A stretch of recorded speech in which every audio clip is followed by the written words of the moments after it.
Posibleng maharap sa kasong tax evasion si suspended Bamban Mayor Alice Go sa ginagawang investigasyon ng BIR sa kanyang mga ari-arian. Nasa frontline ng balitang yan si Elaine Fulgencio. Sasali na rin sa investigasyon kay suspended Bamban Mayor Alice Go ang Bureau of Internal Revenue.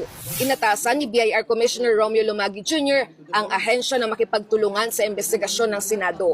Sisilipin nilang record ng suspendidong alkalde at iba pang individual at kumpanya kaugnay ng umano'y questionableng yaman ni Go. Tiniyak ni Lumagi na masusunod ang due process. Pero kung mapatunayan umanong hindi tugma ang idineklarang yaman ni Go, mahaharap siya sa reklamo ng tax evasion. Wala pang komento ang kampo ni Go kaugnay sa gagawing investigasyon ng BIR.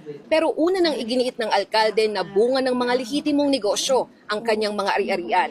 Base sa huling statements of assets, liabilities and net worth o SALN ni Go noong 2023, aabot sa mahigit 367 million pesos ang mga ari-arian at utang niya noong nakaraang taon.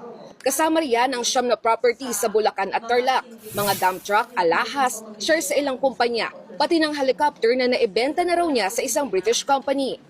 Kahapon, dumulog sa Office of the Ombudsman ng legal team ni Mayor Go para iapila ang 6 na buwang preventive suspension laban sa alkalde.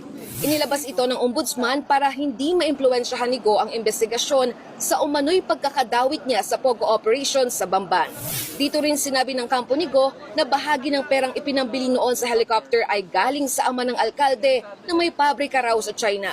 Handa raw silang magsampa ng cyber libel case laban sa mga nagdadawit kay Go sa money laundering. Nagbabalita mula sa frontline, Elaine Fulgencio, News 5.